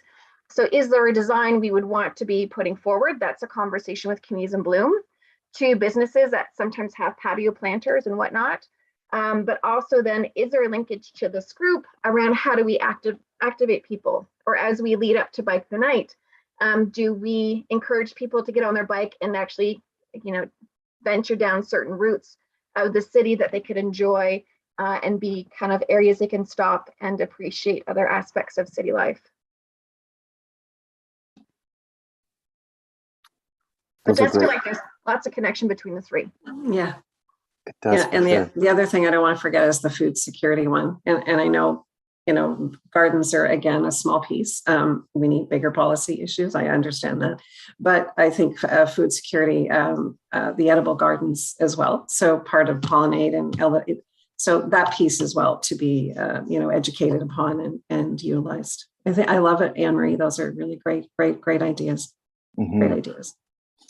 That also just reminded me, this is kind of a little bit out of left field, but that map, Kelly, the cycling map that you shared with the committee a bit from Collingwood, I believe it's from. I wonder if there's an opportunity through the Bike the Night project to have a conversation with Access Barrie now that they've been given direction to work with the group around whether they would have some input on how to make that happen with our GIS team at the city. They would have those connections that might be able to technically make that work. And that might be a good resource to maybe distribute at the Bike the Night or something like that. Just a thought. I really like that idea. I've actually been trying to speak with the facilitator and organizer of that map in Collingwood. So, and I know Sarah's not here. She left, right? She had to go, I think. Yeah. She's also speaking with that group, and I think this is the map where it's downtown is closer than you think, and it just gives you it's pretty simple little circles about your 5 minutes, your 5 minute bike ride, 10-minute walk kind of thing, and the downtown businesses hand this out to people. And so and I think it would be a really cool addition and cool idea. And if Access Barrie could help facilitate something like that as a visual and hand it out, because then people go, oh, you mean I can walk downtown, or I can walk to the waterfront, or, those kind of things. I think it's very active, and a lot of people are utilizing them too. So yeah, I think that would be cool. Yeah, and they would have the connections to the GIS team to input that data from the maps onto a cool little design. And I think that's a great way of getting the BIA on board, potentially through sponsorship or partnership as well, if you're handing that out at the event. I see a couple hands, Andy and then John. Okay, so I just wanted, I didn't put this on the agenda, and I realize I probably should have. And again, Brandy's going to hate all of us for all this kind of stuff, but I wanted to just make a mention about our Earth Day event and what that's all going to encompass. Can I share my screen to show the poster? Is that cool? Go for it. If All you right. got permission. I think Doing you do. it. Okay. All right, so yeah, so we are selling our rain barrels. They are the repurposed rain barrels, so they're really great for the environment because no new plastic is created. We are doing a native tree and shrub sale, so people can go in ahead of time onto our website, see what we have. We're adding new species today. I found a new supplier. They are all native species. A lot of them are focused on pollinators, Kelly. And then what we're going to do for those 2 days, it's on Earth Day at the Janice Lake and Garden, is really to highlight the Janice Lake and Garden, what's happening there. Some of the volunteers there are going to be doing gardening demonstrations and everything for people for free. Kelly is going to be there with the Pollinate Berry group handing out, and then Way Station Plants is also going to be handing out some free seeds for everyone. And then we're going to use it as an opportunity to drive people towards volunteering activities around anything green in the cities. We'll have a sign up here for volunteers, including for Urban Pantry or anything that anyone else is doing. And I'd love it. I will send this out after, or send it through Brandy, to see if we can get everyone to start sharing this poster and getting that information out there about that. And then I have one really exciting announcement, and I'm just doing it here. Our public announcement will be coming after, but we did get our Resilient Communities grant from Trillium for 1 year funding. Yes. So I've been saying for a while now that Living Green has been the sinking boat for 3 years, and I'd have no idea which way it's been going because I've just been plugging holes. And now we've got enough glue to keep all of it in place and a direction in place. So we'll have 1 year, we'll be able to hire a consultant to help us with a business plan, and hopefully I will have my stuff together a lot more coming up forward. So I just thought I would share it with you guys first. And again, if you can have any interest in sharing our Earth Day and in particularly promoting our rain barrel sale, that would be great. And that's my pitch. That is such good news, Andy. Thank you so much for sharing that with us. Congratulations. Congratulations. That's a lot of work to get that done. So good for you. That's amazing. Thank you. John, go ahead. Back to follow here. Congratulations, Andy. I'll just, nothing big like that. But sorry, I was kind of building on the last stuff with that Anne-Marie was talking about. An idea that very early idea that I had about trying to build up some community, a community group type thing, where I know Strava is very good at, or some people are very good at Strava at identifying their routes and having interesting. Eric's got a great Strava feed where it makes it very interesting on the stuff that he does, promoting the walks that he does, the bikes that he does, and showing the routes and pictures and that sort of thing. And I was thinking that it would be great if we could have some sort of community where we're bringing people in, where everyone can have a group where you see what other people are doing for their active transportation trips. Not so much for, I think Strava, my impression is Strava was originally kind of built for, running and competing against running and cycling and that sort of thing. But not so much a competition, but just to see what other people are doing and to provide that encouragement to other people to do active transportation trips, and taking pictures on the trips along the way. And I wasn't sure what everyone else thought about that, but I just thought it'd be good to have, because that one also kind of building into the idea of how far it takes. I think sometimes seeing that people are taking trips and how long those trips actually take, and you can see how fast they're traveling or walking, or who they're traveling and walking with, makes it more appealing for you to give it a shot, or encourages people to give it a shot. So that was just an idea I had. I don't know what everyone else thinks about that idea, or how we could facilitate that or encourage that. That's a great idea. There's a Facebook group, Active Transport Berry. I think it's a very small group, and I think it's even set to private right now. But Adam Balla is the admin, it looks like. So maybe there's an opportunity there to kind of open that up. And Yeah, I think that's great. I think the one, so I think that's great, and I think I'm hoping it's kind of a lot of the same people. The only thing that I think that Strava has that doesn't have is it maps the routes that, or maybe it does. I don't know. Sorry, not that I'm an expert on any of this stuff, but the benefit of the Strava one I thought was you can see the route that people are taking, so you can see pictures of spots and say, oh, that's that's a neat spot. I got to make sure I get over there sometime to see that garden or whatever it is along the walk, the mural that you're seeing along the way, and you can see positive pictures of people taking active transportation short routes and build I guess another idea is to build a community of people that can see what everyone else is doing and we're all aware of it and can reach out if necessary. Okay, yeah, no, that makes total sense. Sorry, I kind of misunderstood because I'm not a Strava user, so I didn't realize like you could have those groups within Strava. That's yeah. I think yeah. So I think that's one of the benefits of it. But yeah, I'm happy to hear what everyone else thinks. Maybe I can just pipe in. Yeah, I use Strava a lot. I'm a junkie. It's my social media candy. But anyway, very much so. You can set up like a group. We have the Barrie Cycling Club has a group, and people can join it, and we can link that. We could link that if we want to do that for active transportation to our website or our webpage with the city. And to other social media platforms too. People share on Instagram and Facebook and that sort of thing. I like your idea, John. It's a great idea because for that exact reason, to help show people, the proof is in the pudding is not the pudding, that it's doable, that active transportation, walking the lakeshore to downtown to go to the bank is doable, and how long it takes and what the road is and whatever. So I can help facilitate that if it's something we wish to do. And I don't know, as far as linking to the city website or doing whatever else we need to do, what officially needs to be done, but I'm willing to help out. Good idea, John. Great, that's amazing. Yeah, if anyone wants to look at, just plug Eric's page here, but Eric's got a great, very interesting page. I aspire to have an interesting page like his, but yeah, we can keep it going. I think I saw Anne-Marie's hand and then Sherry. If you could send Eric's page, that would be great to see. I thought I explored Strava before and I couldn't remember if the app actually comes at a cost. I thought it did. No, it doesn't. So, I mean, if there's, I don't know, I have a free version of it and I don't know what I'm missing with the other ones, but I've kind of always kept the free version so I could plug it like that by saying I have a free version and you can do a lot of this stuff. I'm sure I'm missing some functionality of it, but the functionality is more training related. So for active transportation and just social, the free version I think would be enough. I'll share a link if you want with this group. I'll share my Strava page and you can just explore a little bit on Strava.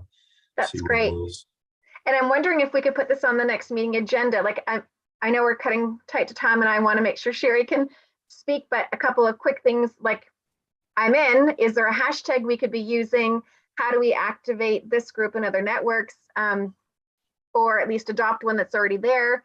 But I'll pledge to kind of wheel and walk to a location and post this month and then actually start doing that. But want to make sure if we do, if there's a way to make sure we're associating that activity somewhere where it can be collated. Yeah, that's a very good point. And we should think about that and just like without getting it too complicated, but just coordinate it so that the nomenclature we use is consistent with this committee, with what the city uses, like, it sort of fits and then it will show up the same on all platforms, that sort of thing. And I don't know how we coordinate that, but we should think about that. And we have the walking and cycling resources page in the active transportation section of the website too. So perhaps there's an addition there because I don't see anything on, even a suggestion that Strava could be a good tool. I want to get to Sherry. Go ahead. Okay, thank you. So many great ideas. My head's just spinning. I'm not sure what to pull it all together. Would just be amazing. Love all of the comments and presentations so far. I'm just sort of catching up on everything, so I'm sort of hesitant to comment. But I just wanted to, if the intention of the Bike the Night event is to also then build some sustainability for people's efforts beyond awareness and education to move toward trying to make that more of a weekly or daily habit if they can. we might think about what are the kinds of things that people can join or get involved in or learn more about. Like, what are the actions people can take? What are the things that we can lead them to, that we can share with them once they've, engaged in this fun night? Things like joining, this Strava to learn more about routes and, places to visit. And like, that's what's going through my mind, is like, how do we then use opportunities where we're raising awareness to then engage people in, okay, how do you sustain this? What can we suggest you might do? What are the resources we have? That sort of thing. So Strava might be one of those tools. Great points. Any other thoughts on this conversation, or we're throwing out all ideas and kind of brainstorming here? So go ahead, Kelly. Just one more, and it's just really an overall comment on one of the biggest wins we can do for people is replace their little tiny short trips to the grocery store with a bike or a walk. So, education around the quick wins, and I'm sure there's a good marketing piece around this, but, just that's, and again, because our transport is 40% of our greenhouse gas emissions in the city. Actually, Barrie is one of the highest in Canada. Having that credible, convincing and observations around, you can get on your bike or take a walk to the store, that it's that easy. So I love all these ideas about, getting them, compartmentalizing them, and action plans that, we need to put in place in order for people to do that. But they have to see it and have visuals on it too. So I think there's lots of opportunity here. Love it. And with the price of gas, why wouldn't you walk or bike on your short trips? All right. Any other thoughts? Eric Jacoby Hawkins, go right ahead.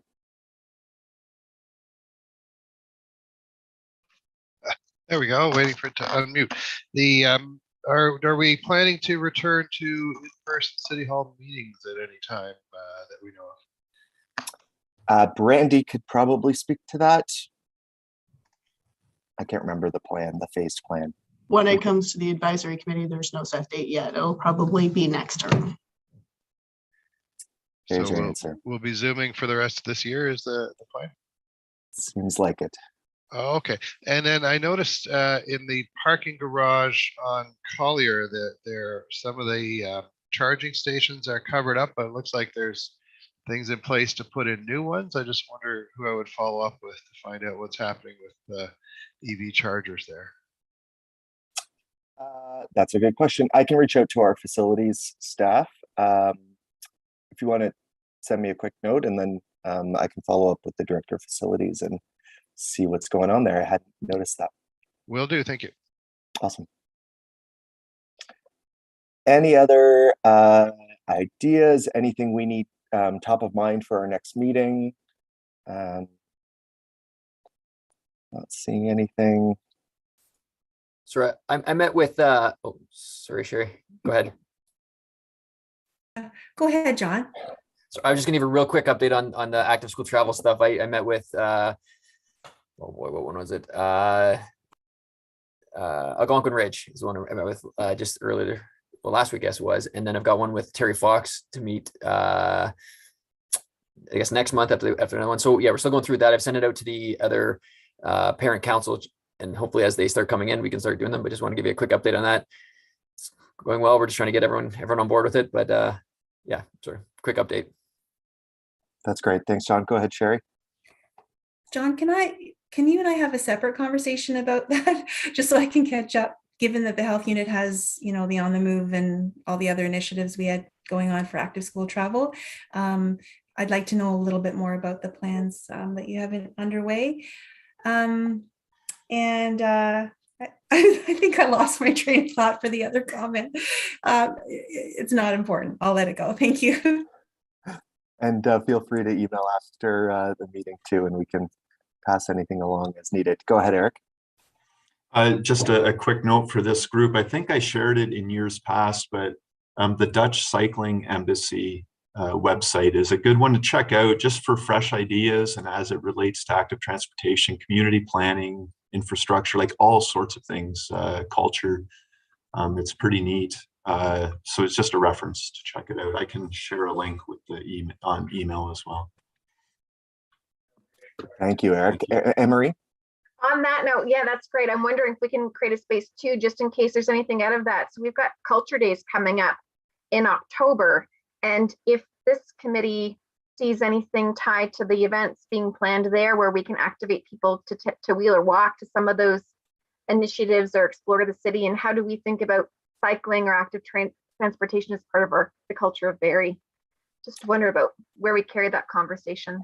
Well, and maybe there's an opportunity for us, you know, as Kevin Bradley suggested, that we talk to Aaron Donnelly, who works on events. Like maybe we can have a more formalized conversation with this committee about how can we think about active transportation when it comes to every single event that the city does and integrate that into the planning process from the get-go. So I'll put that down as an agenda item.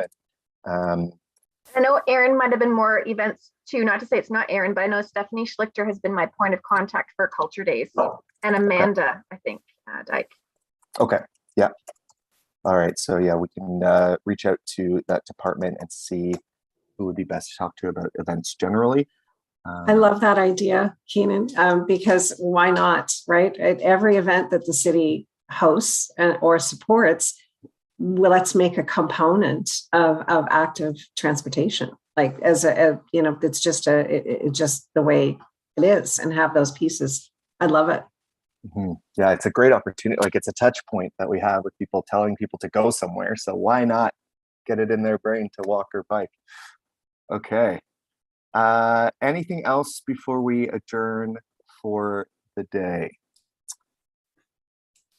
Sherry, did you remember? No, I thought of something else. My mind's gone on. Just with respect to our discussion many months ago about applying for a bike-friendly designation, has the committee landed on any other sort of thoughts or plans about that? Was there a review of the feedback? Are we looking at trying to tie some of these things that have been talked about and underway for planning into some of those recommendations? Just curious about that. Yeah, we had looked at some of the feedback, and I don't want to speak for everyone on the committee, but I think the general feeling was that we have a lot of work to do. The feedback was pretty rough to read. Like it's the fact that we couldn't even achieve bronze status. It shows that we're way far behind. So I think the general feeling was like, let's get some things started around education and awareness. The Cycleberry infrastructure program, the first dedicated cycling infrastructure program the city's ever had, that's finally starting with those public information sessions that Brett was talking about earlier. So I think the general feeling was like, we're not quite at a point where we're ready to apply, but I don't know if Kelly, you have any added thoughts on that yeah, piece? just one of the one of the pieces was the active transportation person. And that's one of the reasons that we as a committee put that motion forward about Brett and his new team member. So that was part of it, because one of the feedback pieces was there was no central contact person. It was very difficult for the committee that was reviewing the process to contact somebody to get more info, because there was no one person that would have that contact. So that was part of our recommendation from this committee, was to have an active transportation coordinator, and that'll help. So we really don't want to do it until we have more pieces in place. Okay, that's great. Thank you. Just because that's such a comprehensive document in terms of all areas to be considering, and with all the initiatives we have underway, it'd be nice to sort of document, like check some boxes, like, okay, what is this meeting in terms of those recommendations? Kind of a bit of a tracking system, and kind of maybe helps us stay a bit organized and look at some of the gaps and things that maybe we're missing as we work toward a broader plan toward eventually reapplying, and just some thoughts there. There was a small group that went through all the criteria and feedback and looked at kind of opportunities. And I'm wondering about if we are deliberate before the term of this committee ends, maybe in October, November, bringing that back, updating it with everything that we've done with the status of some of the recruitment efforts and other initiatives, and then can hand that over to the next term with an encouragement that they maybe proceed in some areas where there's lots of momentum, so there's no lag. And if we see I'm not sure what kind of turnover we see every 4 years with this committee, but just to make sure that there's a pretty solid direction in place for either applying or what that committee might want to identify as a priority. Mm-hmm. That's a great idea. I like the idea of sort of like a legacy document where we hand it on, say, this is what we've done, this is the priorities that we see going forward, and where we think you should focus your efforts. I think that's a great idea. I'll put that as an agenda item too. So transition conversations to the new term. Okay. Anything else? We're at 12:03 now. Feel free to email Brandy or myself with agenda items. Not seeing anything. I really appreciate everyone in this group. It's always so great working with all of you. And I also really appreciate the staff time, all of you taking the time for your day to be here and provide us with the information that we need. So with no further ado, I guess we'll adjourn for the day, and we'll see you next month. Thank you, everyone. Bye, everybody. Thank you.